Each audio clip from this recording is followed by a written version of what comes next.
Pingüino Multimedia, con el auspicio de Happy Night, Sky Bar, Casino Dreams, Colegio Particular Nobelius, Lealtad, Nobleza, Sabiduría, Comercial Termo Austral, Fábrica de Ventanas, El Cotillón de Polvorita, el más entretenido cotillón para tus fiestas. Presentan Barómetro, un programa líder de opiniones políticas, económicas y sociales, con la conducción del periodista Juan Ignacio Ortiz. Jueves a las 22 horas en Pingüino Televisión.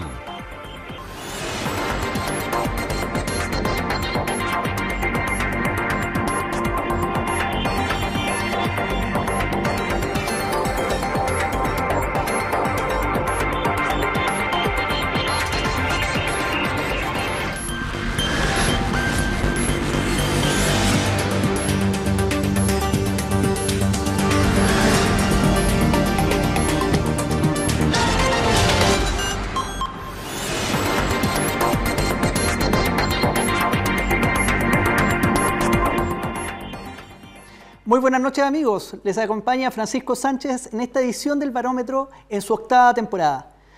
Crisis, resolución, conflicto, tensión son algunos de los ingredientes que acompañaron el conflicto del Beagle de 1978.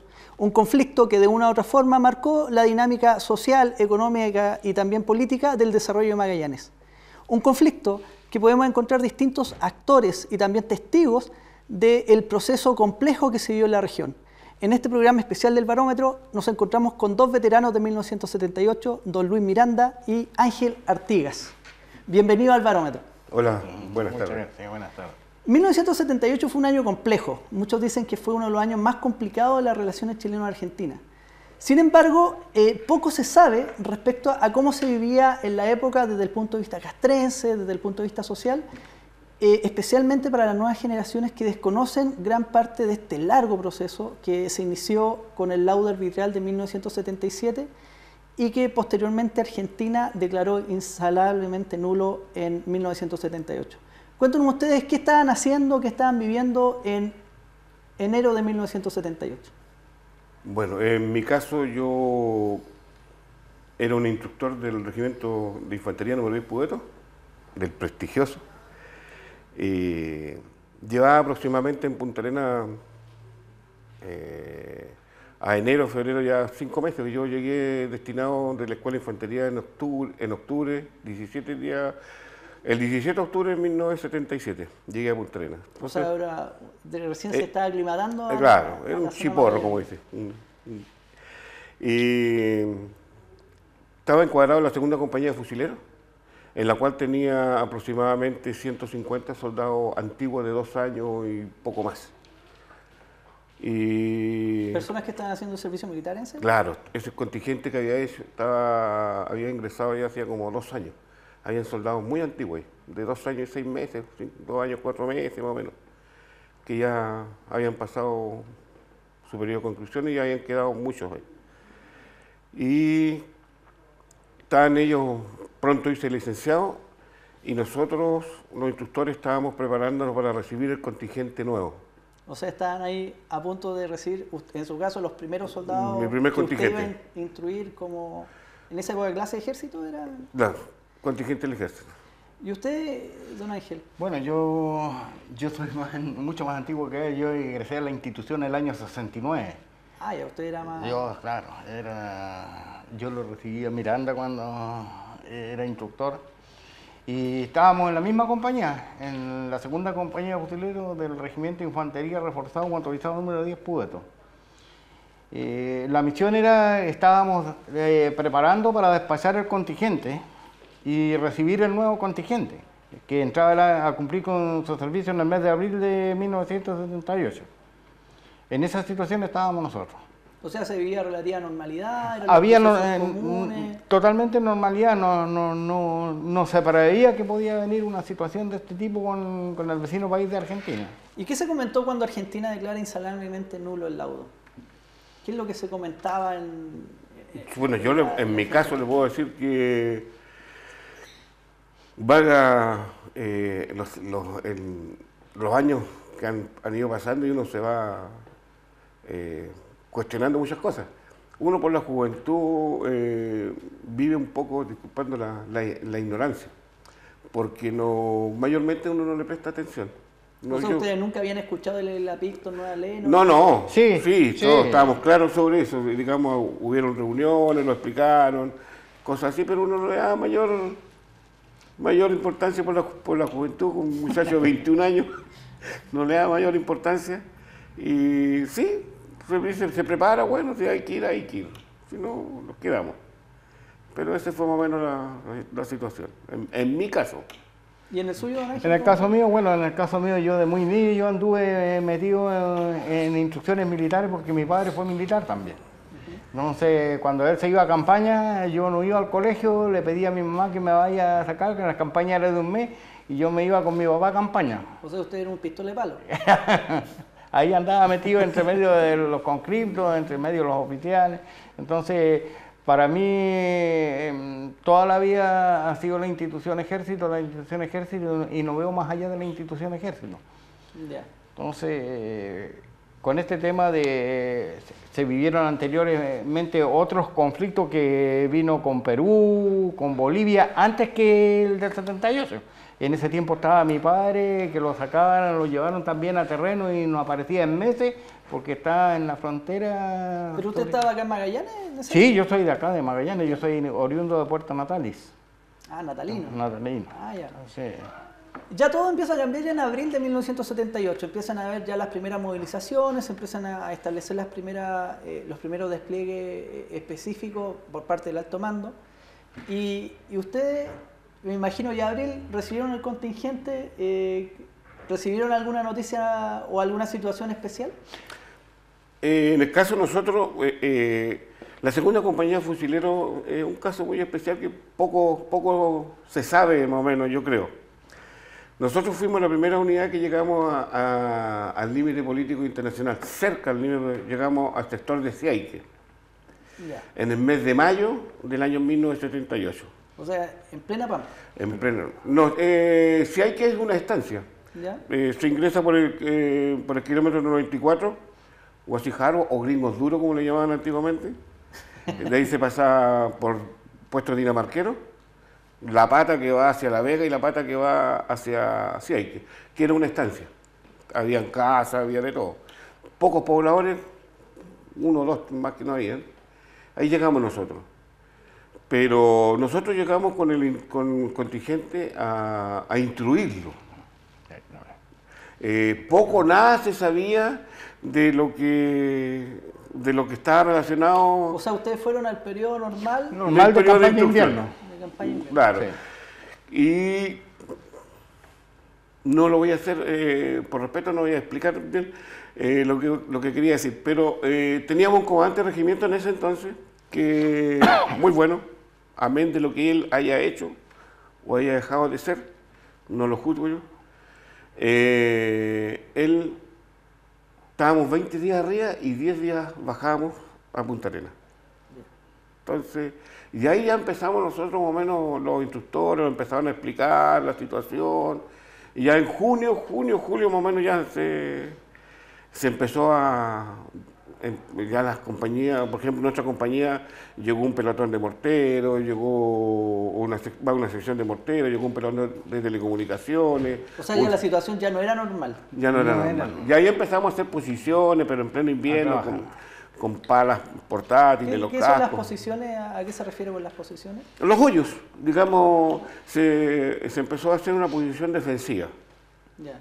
O sea, una campaña que era limitada al invierno ya empezaba a hacerse más larga. Claro. ¿Y los soldados de dónde eran? La mitad, 60% más o menos, eran de Temuco y el 40% de Punta Arenas. Es un contingente muy especial porque muchos se quedaron acá. Acá en Punta Arenas se quedaron de ese contingente. Se casaron con hermanas de...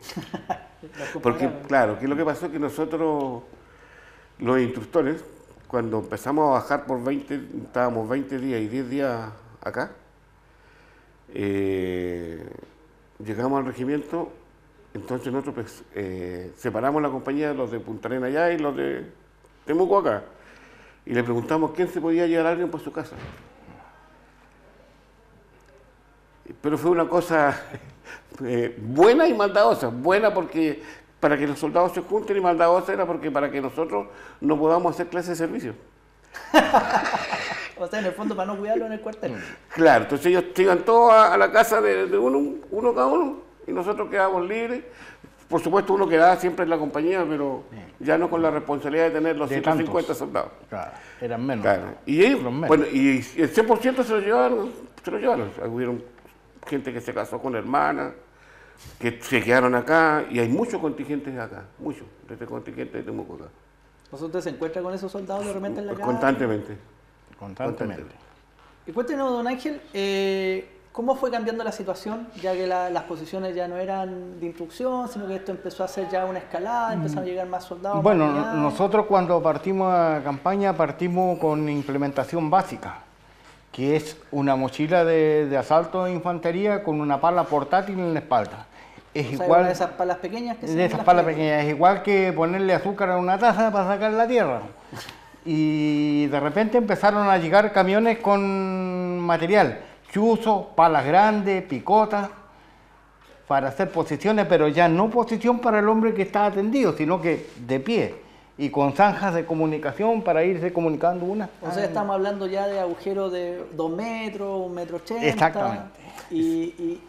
Y caminos interiores. Caminos interiores, todo para poderse comunicar entre todos los que están en... De ahí hay una anécdota bastante buena que en mi caso, yo en mi vida militar siempre fui bueno para hacer broma, para hacer talla, para hablar. Entonces, nosotros en el mes de junio, julio, puede que la memoria me falle ahí, llegó el jefe de Estado Mayor de la quinta división a Ciaique, a la escuelita, donde estábamos nosotros. Pues nosotros los instructores dormíamos en la escuela y los soldados dormían en un gimnasio, un pequeño gimnasio que tenía Ciaique.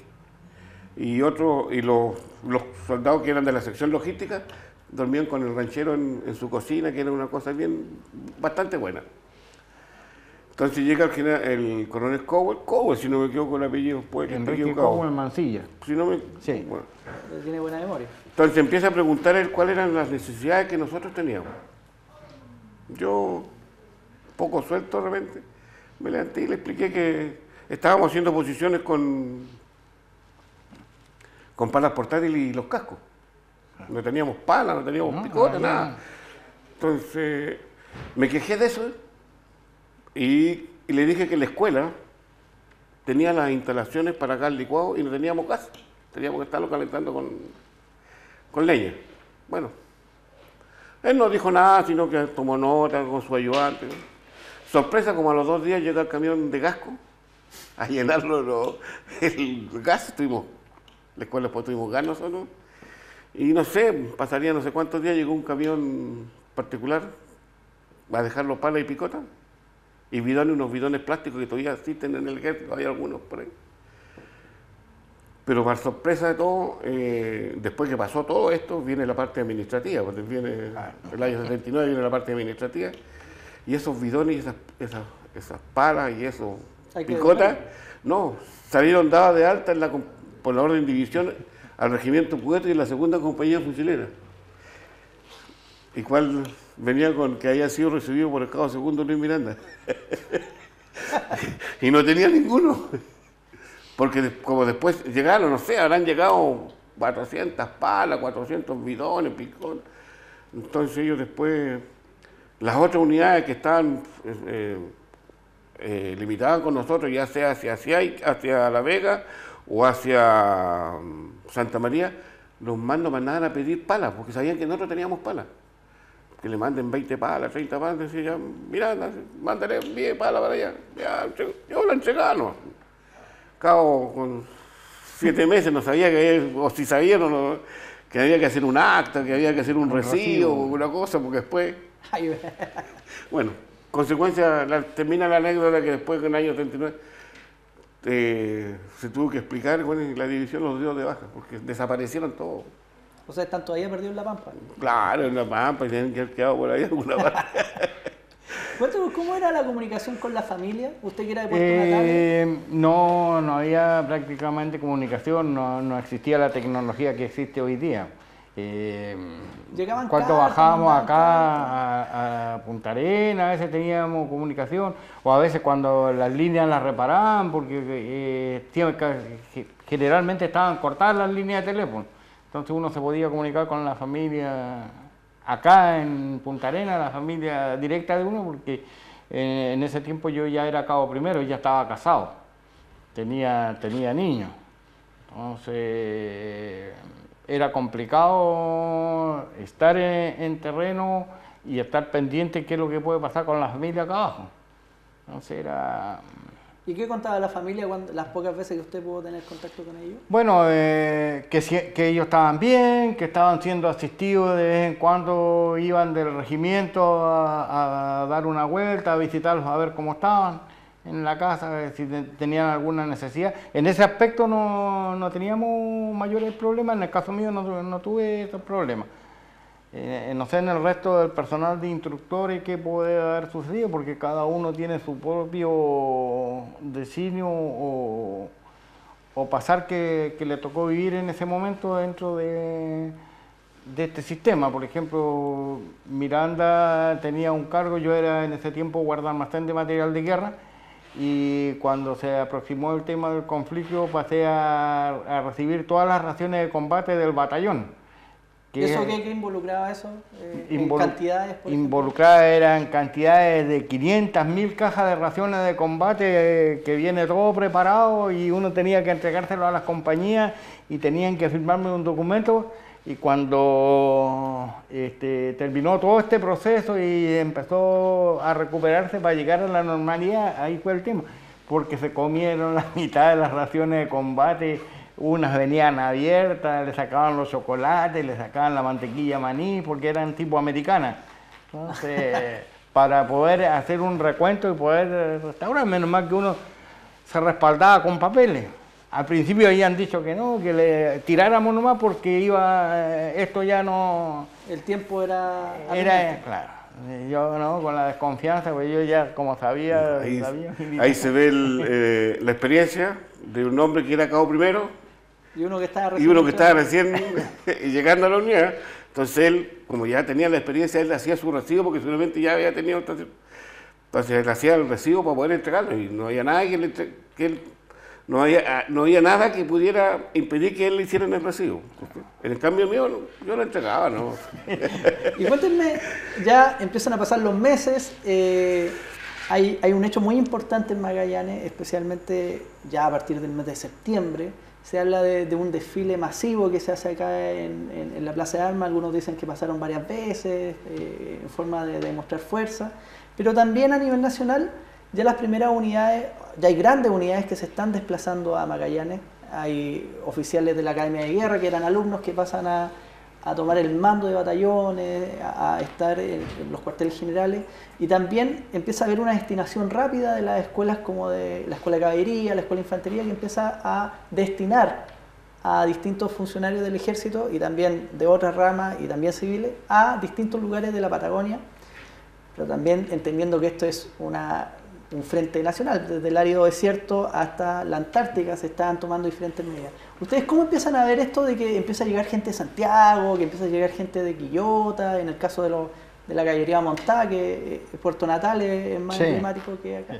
Bueno, en el caso de nosotros en Siague, nos tomábamos bien a la ligera, porque nosotros teníamos un ranchero, que el que hacía la comida.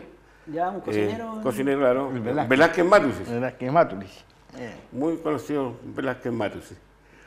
Entonces, maldadoso como él también, tenía sus buenas bromas. Nosotros en septiembre bajamos de Siague aproximadamente como 3-4 días antes del 19 de septiembre. Bajamos, tuvimos una pequeña preparación y desfilamos en Punta Arenas. Así que ese desfile que dicen que fue masivo, sí fue masivo. No es que hayamos pasado varias veces, no, fue masivo. Porque bajaron las unidades como 4 días, 5 días antes, por lo menos en lo que respecta a mi persona. Bajamos como 4 o 5 días antes, desfilamos y después subimos como el 21 o 22 septiembre. Ya ahí olvídese de las bajadas. Bueno, y en septiembre nosotros nos acostábamos, por ejemplo, ya pasábamos, ya después la escuelita donde estábamos nosotros, ya fuimos desalojados de la escuela porque ya llegó el mando, pues, porque pasó a ser como cuartel general. O sea, empezaron ya a llegar a una estructura militar Claro, más compleja. claro, pasó a ser, y yo creo que si hay que tiene que haber sido, desconozco, tiene que haber sido bastante importante en ese sentido. Porque la escuelita fue el mando, después tuvo el cuartel ahí. O sea, se empezó a llenar de mapas, de planificaciones, Claro. de equipo de comunicación. Centro de operaciones, güey. Claro, entonces usted se acostaba en la noche buscaba 2 unidades y al otro día amanecían, habían 2 más. Llegó esta unidad, llegó esta otra. Entonces empezaron a multiplicar. Claro, y entonces Velázquez, ratoncito, el cocinero decía, no me preocupo, decía, pueden llegar 1000 soldados más, 2000 soldados más. Total, lo que más sobra es agua. Lo que falta son porotos, decía. Y él le echaba agua, no, pues decía, hay que echarle más agua, no, pues decía, listo. Porque decían, iba llegando mucho contingente. Y ya después nosotros, propiamente tal, como compañía, desaparecimos de Siaique. Ya después fuimos desplegados en forma permanente el terreno. O sea, estaban ya en la primera línea. Claro, bajábamos ¿Qué solamente fecha hacia estamos Siaique. hablando más o menos? Yo creo que fue más o menos a fines de septiembre, octubre. Sí. Octubre, Más o menos. No, mediados de octubre, Sí, por ahí. porque después bajábamos solamente hacia Siaique a bañarnos. Sí. A bañarnos, descansar 2 o 3 días y relajarnos un poco y después para arriba otra vez. O sea, un relajo entre comillas. Claro, O sea, un relajo. pero Igual en una situación ya de tensión, yo imagino que ya octubre había cierta claridad de lo que estaba pasando, ¿no? Ya empezamos sí, a ver. ya, y bueno, ya aparecieron las radios, las chiquititas, las radios a pila. De esas chiquititas que Claro. son típicas del estadio. Claro, ¿ya? de esa radio. Y bueno, y la única radio que nosotros tomamos de Punta Arenas era la radio Minería. La radio Minería, si hay que hacerle algún monumento alguna vez, a esa radio hay que hacérsela. Y del resto eran todas de Gallego. Por eso ustedes escuchaban. Claro. sintonía Escuchábamos Claro. la ¿Y parte qué se escuchaba en la radio? ¿Usted qué escuchaba en la radio? Bueno, en la radio se escuchaba que había una tensión, que probablemente se iban a romper las relaciones diplomáticas con Chile, que por el tema de las islas. Y nosotros ahí expectantes a la situación que venía. De hecho, después empezamos a ver ya llegar unidades militares como el regimiento número 2 Maipo, que llegó al costado izquierdo de nosotros, la escuela de carabineros que llegó más a la izquierda. El regimiento número 2 Maipo de Valparaíso. De Valparaíso, sí. Llegó acá a Magallanes. A Magallanes. La escuela La escuela de suboficiales de carabineros. De Santiago. De Santiago llegó también, acá. al lado izquierdo de nuestras O sea, posiciones. ustedes empezaron ya a ver una... Ya empezamos a ver una estructura más grande, un frente más amplio que se estaba abarcando. Entonces, ya la situación ya no era una situación normal. O sea, la campaña dejó hace rato de ser una campaña. Claro. Hacer una campaña. Y bueno, y nosotros en la radio escuchábamos opiniones, en el caso de Punta Arenas, que es algo muy especial, porque Punta Arenas es única, en todos sentidos, ya que hablaban, por ejemplo, de repente usted escuchaba la radio Minería, gente que opinaba, escuchaba una radio de gallegos que opinaban, decían, es imposible que podamos tener una guerra, aquí en Gallego hay 5.000 chilenos, decían, y nosotros allá tenemos familias, tenemos uniones, decían, el lazo, eran las conversaciones que uno escuchaba en las tertulias, digamos, en la radio. Esto más que una anécdota, cosas. Claro, todos teníamos familiares al otro lado del alambre. Yo tengo un montón de familiares del otro lado, pero ellos son argentinos y yo soy chileno. Esa es la gran diferencia. Bueno, respecto a la situación de la crisis, ¿cómo fue escalando el conflicto? ¿Cómo lo vieron ustedes en la primera línea de batalla? Vamos a hablar después del corte comercial sobre el conflicto del Bill, con 2 protagonistas de aquel proceso que de una u otra forma ha marcado y sigue marcando la historia de Chile. Hasta luego. Pingüino Multimedia, con el auspicio de Happy Night, Sky Bar, Casino Dreams, Colegio Particular Nobelius, Lealtad, Nobleza, Sabiduría, Comercial Termo Austral, Fábrica de Ventanas, El cotillón de Polvorita, el más entretenido cotillón para tus fiestas. Pingüino Multimedia, con el auspicio de Happy Night, Sky Bar, Casino Dreams. Colegio Particular Novelius, lealtad, nobleza, sabiduría. Comercial Termo Austral, fábrica de ventanas. El cotillón de Polvorita, el más entretenido cotillón para tus fiestas.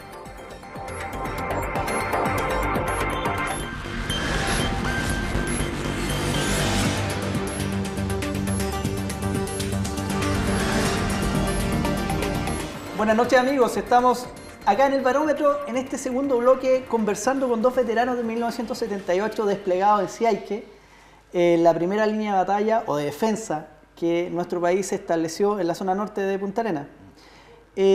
Cuéntenos cómo fue su experiencia con gente del mundo civil que seguramente ustedes conocieron en la estancia o que de una u otra forma ustedes ya desplegados en terreno, en esos agujeros, en esos verdaderos caminos y la vida en el terreno fueron conociendo a través de estos duros meses. Bueno, aquí hay un capítulo muy especial, un recuerdo para ese gran hombre, un gringo, Danilo Robinson, magallánico, creo que era magallánico. ¿Y él qué era? Él tenía una estancia, ¿Ya? cerca de la Portada, hacia el hito 22. Entonces estamos hablando en el límite político Claro. internacional.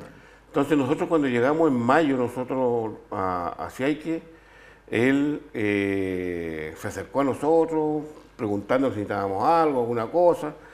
Él no había hecho el servicio militar. Nosotros en forma, bueno, a escondida, digamos, se puede decir. ¿Usted era instructor? Claro, con el teniente Guillermo Alcántara, lo vestimos de uniforme, le enseñamos a disparar, porque él vibraba con la parte militar. Entonces nosotros, no me acuerdo en los meses, pero supongamos junio, julio, ya tuvimos que empezar a hacer unos primeros patrullajes hacia el límite, hacia la cerca en la cerca de la frontera, hacia el hito 22. Entonces teníamos unos Land Rover, el E0055, O aún me sea, acuerdo. unos autos antiguos ya, Antiguos, para, Land ya para Rover. la época eran antiguos. No, Sí, es era antiguo. antiguo. Manejado por que era su conductor era el cabo segundo Richard Garrido. El Garrido. Richard Garrido. Sí. Era su conductor, el E0055, me acuerdo. Land Rover. Bueno, con hartas historias. Entonces él dijo, ¿cómo pueden andar con esto? Entonces él, de su propiedad de aquí de Punta Arenas, lo llevó a nosotros un Suzuki de esos, el año 78, de esos Suzuki que salían en esos tiempos, unos Suzuki pequeños, un Jeep. O sea, uno nuevo para... Nuevo, con 200 litros de benzina especial, porque usaban benzina especial, para que nosotros hagamos el patrullaje. O sea, él facilitó los medios Claro. de su Los medios, bolsillo, les prestó a ustedes. Claro, y según él, y según su perspectiva, los verdaderos soldados del ejército eran los soldados logísticos, que son los que preparan la alimentación para los soldados que estábamos adelante en la línea de fuego. Entonces, él le pasaba a dejar regalos. Los quería mucho a ellos, a los soldados logísticos. Y ¿Cómo qué cosa le regalaba? le pasaba a dejar cigarrillos y le pasaba a dejar una caja de cerveza. Ah, ya, o sea, era un regalo importante. Claro, una cerveza que ellos eran... Porque si hay que tuvo una particularidad también, que no la tuvo ningún otro frente del límite político, del frente de combate, digamos. Nosotros teníamos panadería, por lo tanto nosotros no consumíamos el pan que nos enviaban acá del pueblo. El pan de guerra que duraba 7 días. Y Nosotros después- consumíamos pan fresco, O sea, el pan de guerra es un pan cuadrado. No, es un pan así redondo. redondo. ¿Cómo es? redondo, así redondo. Pero uno se lo tiraba por la cabeza, otro se le hacía un chichón. Bueno, entonces nosotros consumíamos pan fresco. Ah, ya. Teníamos una panadería. Y entonces, todo eso bajo el mando de Velázquez Matus. El El cocinero. que cocinero, usted gracias. menciona. Entonces, él le pasaba a dejar regalos. Y yo tuve la suerte, a mí mis compañeros cursos me dicen, Miranda para el 78 lo pasó en Billy Paz. Porque para el 78 mi PAC, puesto avanzado de combate, Ya, o sea, donde usted estaba... claro, que era la primera fuerza que se iba a encontrar el adversario una vez ingresando al territorio nuestro, era un PAC. El primer choque. Primero. Nosotros teníamos que hacer la primera resistencia para que las otras tropas Se vayan preparando más atrás. Bueno, yo era de la sección de armas de apoyo. ¿Ya eso qué quiere decir? Una compañía antigua, una TOE antigua, tenía 3 secciones de fusileros ¿Ya? y una sección de armas de apoyo, que la sección de armas de apoyo contaba con 4, si no me equivoco, 4 piezas de ametralladora. 4 piezas de ametralladora, con Rheinmetall, que van O sea, con montadas, estas cintas de bala... claro, uno que ve van en la montadas en película. unos trípodes, ¿cierto? Porque cuando se ocupa con solo ametralladora se llama FA. Ya. Y cuando se ocupa con trípodes se llama ametralladora. Aspectos técnicos, ¿no? Bueno. Y 4 lanzacohetes Intalasa españoles. Entonces yo era de la sección de armas de apoyo. Entonces un PAC estaba compuesto por 2 armas de apoyo, teníamos una ametralladora y 2 lanzacohetes, que eso los tenía a cargo yo, más una sección una escuadra de fusileros que estaba a cargo del cabo segundo Richard Garrido. ¿Y cuántas personas son una escuadra? Una escuadra son 10 soldados aproximadamente. Ya, o sea, era un grupo humano... Como 14 personas, 15 personas éramos nosotros. Y estábamos justo nosotros en el terreno de Danilo Robinson. Entonces él me dice a mí, negro, me dice, te voy a pedir un favor. Sí, digo yo. No quiero que me mates ningún animal. Ya. Y no quiero que me saques los palitos de los cercos. Porque nosotros para hacer fuego en la noche sacábamos un palito por medio, o cada 2 palitos del cerco para que no se caiga la cerca. Cada 2 palitos le sacábamos uno y hacíamos fuego. Entonces dijo, no quiero que me saque un palo, dijo, y no me mate ningún animal. El puestero Weisha me dice, te venía a preguntar cuánta carne necesita y te venía a dejar animal. Así que Weisha llegaba y me decía, hola caballero, ¿cómo estás? Bien. ¿Le traigo un corderito? Sí, le digo, me traía el cordero faenado, todo listo. Ah, regalón. Regalón. Y él pasaba los días martes y los jueves hacia su estancia. Y pasaba justo cuando estaba yo. Entonces yo lo veía aparecer.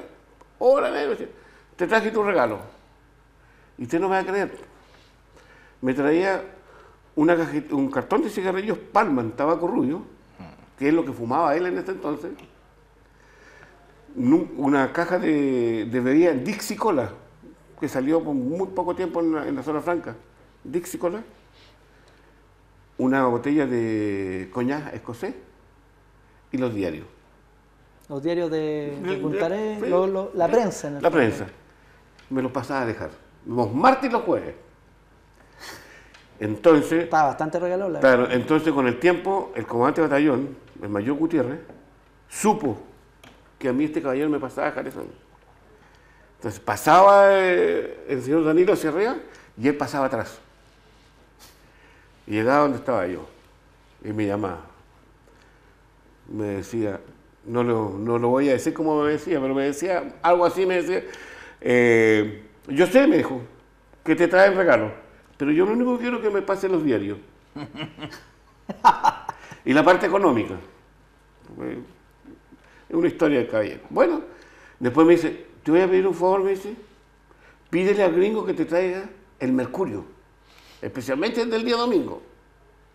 Así que yo le dije a Danilo, tráeme mercurio. Así que pasaba, me traía el mercurio completo de la semana completa, el día domingo, y yo le entregaba todos los mercurios a él.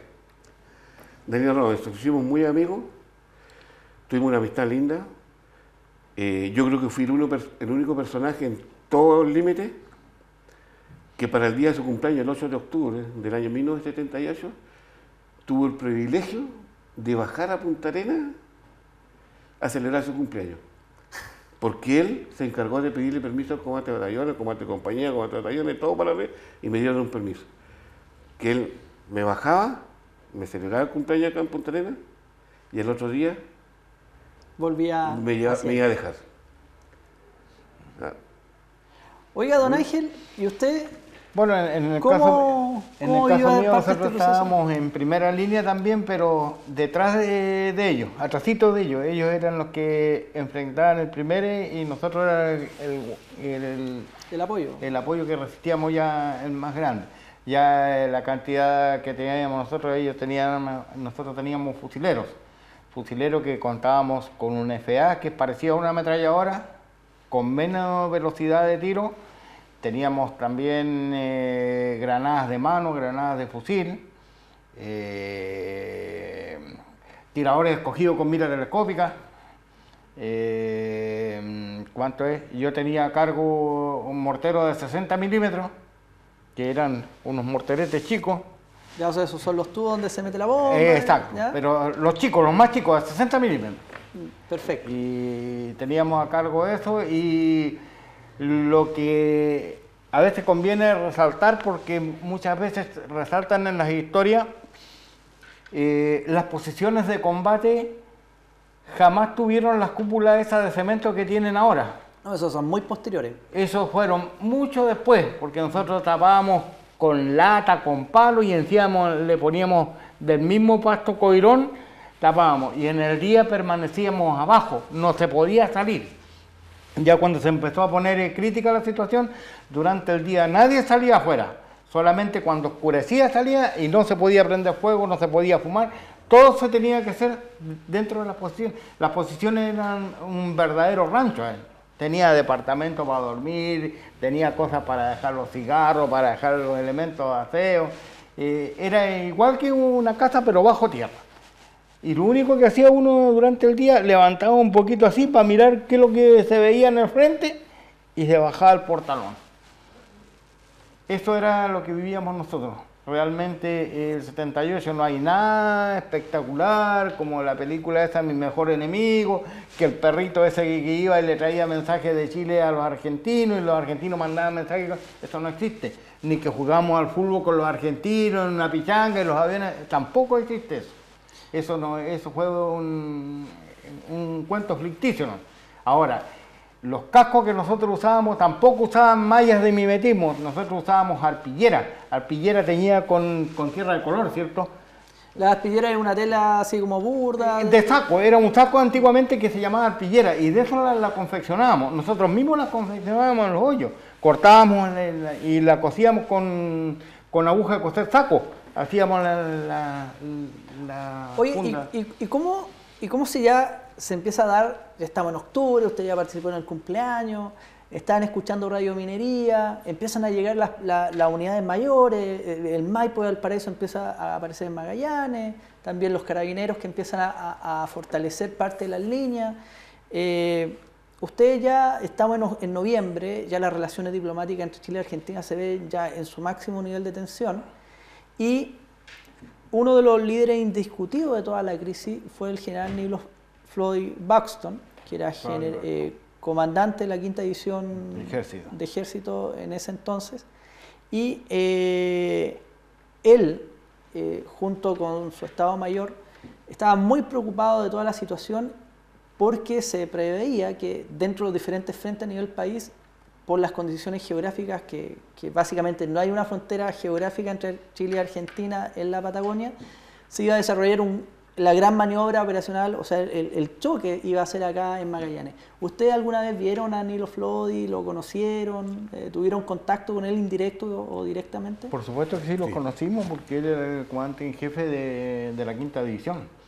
Y en este caso, cuando las tropas están en terreno, nos conocemos todos, y somos todos un solo grupo nomás. El soldado conscripto con el cabo, el sargento primero, el suboficial mayor, el subteniente, estamos todos apuntados a una sola situación, que es la defensa del país. Y ese es el objetivo, y mejorar lo más que se pueda el terreno para esperar para ejecutar el elemento sorpresa ante el adversario. Entonces, todo esto se va dando en un contexto, si bien es cierto, no se pierde el respeto hacia los mandos superiores, pero ya pasa a ser más amistoso, ya no es tan seco. El contingente también pasa a ser como una familia. Entonces, pero estamos todos evocados a una situación que es la que tenemos que enfrentar en caso de. Y así sucedió cuando a 2 días me parece que fue del día D, cuando acá en Punta Arenas se hizo un rastreo y se recogió a todos los civiles que andaban en la calle, haya hecho el servicio militar o no lo haya hecho, a la frontera. Nos tocó ver gente que no había jamás tomado un armamento y tuvimos que hacerle instrucción militar arriba en la frontera. Antes del día D, como a la 1 de la mañana llegó... El día D, nosotros estamos hablando ya el... día 22 de diciembre. Claro. 22 de diciembre. Que es el día que se esperaba que los argentinos invadieran Chile. Invadieron nosotros más o menos en los primeros días de septiembre, más o menos como el 15, no, por ahí por el 10 de septiembre, llegaron reservistas.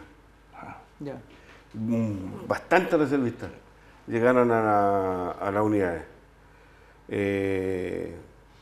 Llegó personal que eran civiles que los vistieron, partieron para allá. Gente que había hecho servicio militar Claro, en los años 58, claro, 60. claro. Y otros que no lo habían hecho. Claro, Que los agarraron en la calle y Claro. vamos nomás. Y ellos bajaron el día 24 de madrugada, de digamos 23 a 24. Bajaron de las posiciones. El 23 pasaba las 12 de la noche, el 24 de madrugada. Pero volvamos un poquito antes. ¿Cómo fue vivir? ¿Cómo supieron ustedes que el día D era el 22 de diciembre? ¿Cómo se les informó? ¿Cómo fue esa noche? Bueno, ¿Dónde estaban ustedes? Bueno, ¿Qué conversaron? En mi caso, yo estaba en un PAC. O sea, usted estaba en la primera. Claro. O sea, usted era la primera. La primera carne de cañón. Sí. Como 3 días antes, la sección de mortero, que me prestaba apoyo a mí, que estaba atrás de mí, digamos, yo estaba en una planicie, al lado de abajo estaba la sección de mortero, a mando al teniente O'Ryan Buroto, Cabranea, Maldonado, que en paz descanse. Ellos empezaron a arreglar sus tiros. Le explico. Ellos dicen quiero que las bombas caigan en esa posición, entonces ellos empiezan a hacer unos tiros de prueba, lo arreglan y lo marcan conforme a su... Lo jalonan. Lo jalonan, lo van marcando su... O sea, van marcando cómo tienen que Claro, estar para disparar. los grados, los azimuts, etcétera, etcétera, ¿cierto? La altitud que tiene que tener el cañón, entonces, todo lo van grabando. Reglaje número 1, número 2, número 3, entonces empezaron a arreglar. Y en mi caso nos pasaron a dejar a nosotros, no me acuerdo si fue mi teniente Suazo, no me acuerdo en este momento quién fue, nos pasaron a dejar, en el caso, una caja de minas antipersonales americanas. M1 La belga. La belga, la plástica, la belga antipersonal. No chiquitita. Es igual que un tarro de... Claro. ¿Cuánto es de atún? Claro. Chiquitito y plano. un poquito Claro. más altita. Entonces, con la condición de que del momento que se produciera el ataque, nosotros teníamos que resistir lo más que podamos, bajar hacia donde estaba la compañía, la sección de mortero, que allí era un vehículo para que nosotros... Pero en ese momento, cuando nosotros íbamos a ir retrocediendo, teníamos que ir dejando las minas antipersonales. Ese era más o menos... Así que bueno, esa noche hicimos un café batido. Tenía ¿Cómo un café batido? un café, teníamos un tarro nosotros de café. Un tarro de café normal. Se le puso unos alambres por fuera. Entonces se le echaba 3 o 4 cucharadas de azúcar, de café, 4 o 5 cucharadas de café, unas 5 cucharadas de azúcar, un poquito de agua, y un soldado se encargaba con la cuchara A batirlo. a batirlo. hasta Y que después se cremoso. llenaba de agua y quedaba cremoso. Ah, ya. O sea, no hay maquinita ahí. No, todo a mano. Entonces, todo claro. artesanal. Entonces, y ahí estábamos todos reunidos, le expliqué yo lo que pasaba, sí, mi cable, esto, pa, y el tarrito, tomándole un café con el cigarro. El cigarro, Compartiéndolo todo. claro. Bueno, Y unos los cigarros que le traía Claro, Robinson. hay unos que no fumaban, así que no había problema. ¿Sintieron miedo esa noche? En mi persona no, porque para mí fue algo normal, digamos, como... Dentro de los meses de tensión que ya habían vivido... Es que como pasábamos tanto tiempo arriba, que no, ya era un... Era como el cuento loco, que rutinario. era como el cuento loco que había primero que había Sí, iba a hacer antes, que que iban a después, venir, después, que mañana, que después, pasaba, entonces, ya después ya pasó a ser rutinario. pero este como que fue un poco más serio, porque como le digo, empezaron los reglajes del arma de mortero, de la sección de mortero, pasaron a dejar las minas antipersonales. Bueno, podría ser, pero no, en mi caso no. Y ellos tenían que jalonar después su salida de retirada, Claro, porque a teníamos- nosotros nos llegó ese mismo día a la 1 de la Teníamos mañana jalonado la retirada. una sección de ingenieros a dejarnos la misma cantidad de minas, pero el mando que estaba ahí en primera línea ordenó activarlas al tiro. ¿Y qué es lo que había que hacer? Uno le armaba, le sacaba el seguro y la tiraba en la pampa así nomás y caía entre medio del cobidón. Y esos fueron después los problemas que se produjeron al levantar, cuando se terminó de levantar todas esas minas que estaban desparramadas en el terreno, porque había que tirarlas. La armaba uno y la tiraba lo más que podía. Ya pues sabíamos que nosotros para allá no podíamos meternos para allá, porque estaba todo minado con minas antipersonal, solamente para atrás.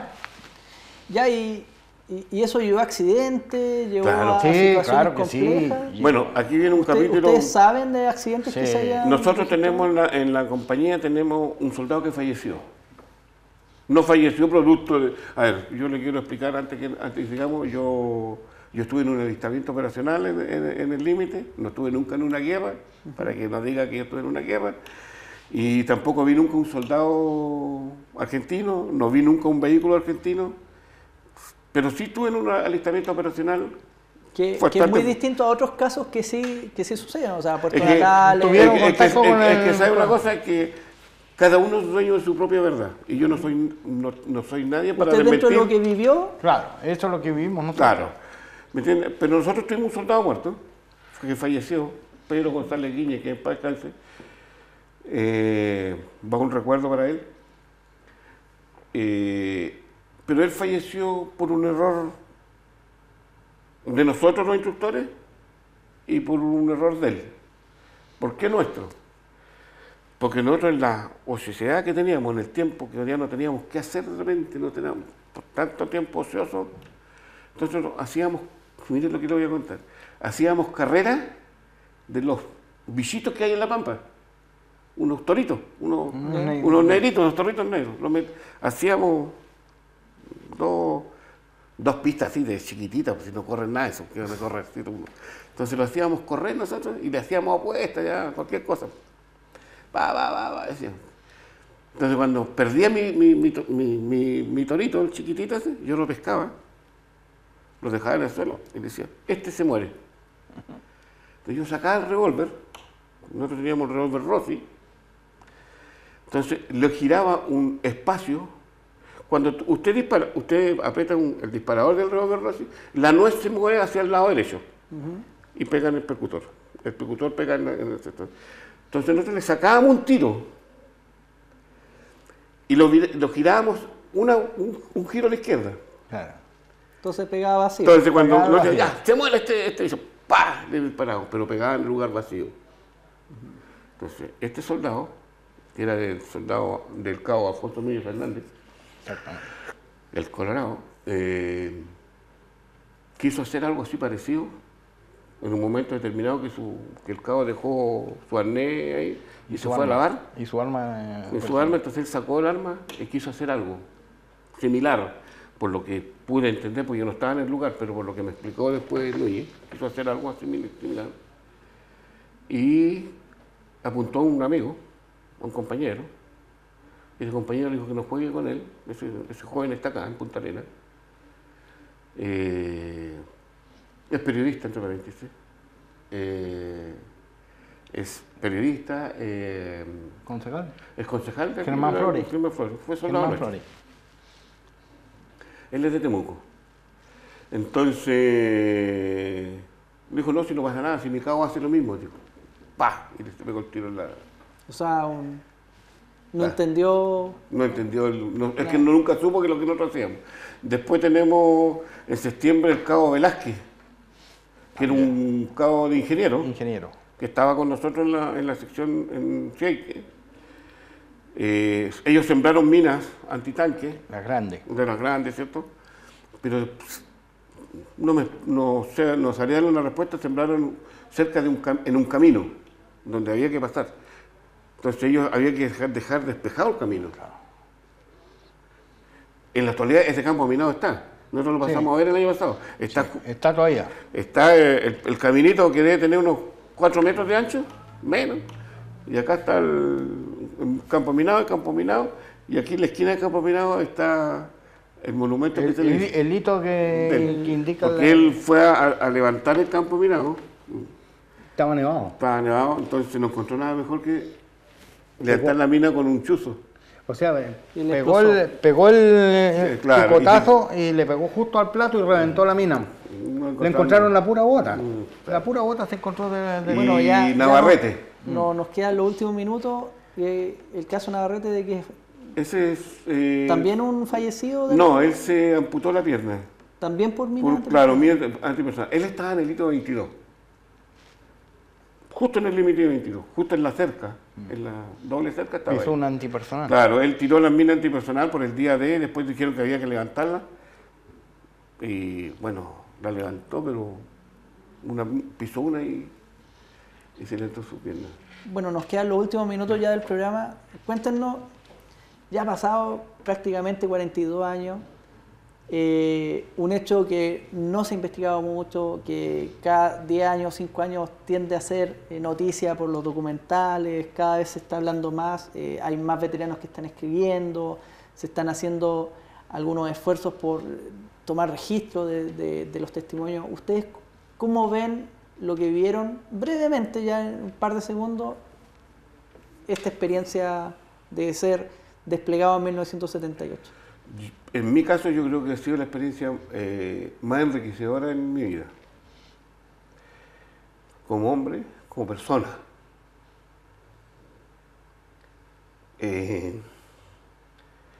La fuerza que se unió con la gente que estuvo a mi lado y con la que yo estuve a su lado de ellos, sigue hasta el día de hoy, como es mi superior y amigo Ángel Artigas.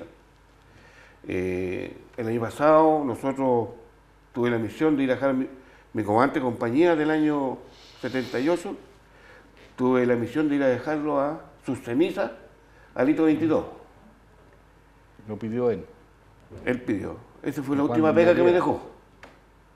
¿Y ustedes lo cumplieron? Lo cumplimos. Este 22 de febrero se cumplió un año. Sí. ¿Y cómo se llamaba su comandante? Rafael Cruz Orellana. Bueno, yo creo que eso simboliza y sintetiza en parte la unión, el sacrificio que ustedes junto a sus camaradas vivieron en este importante proceso que fue 1978. Le agradezco profundamente el haber venido, compartir generosamente su experiencia, habernos reído, habernos emocionado como estamos emocionados ahora. Y a los amigos en la casa, muchas gracias por acompañarnos en este nuevo capítulo del Barómetro. Gracias Ángel, gracias Luis. Hay mucho que pensar respecto a la crisis del 78, hay mucho que hacer respecto a los veteranos del 78 y creo que hoy estamos en un momento de reflexión, de pensar en Chile y sobre todo de pensar quiénes han hecho Chile. Así que muchas gracias y nos estamos viendo el próximo jueves a las 22 horas acá en Pingüino Multimedia. Hasta pronto.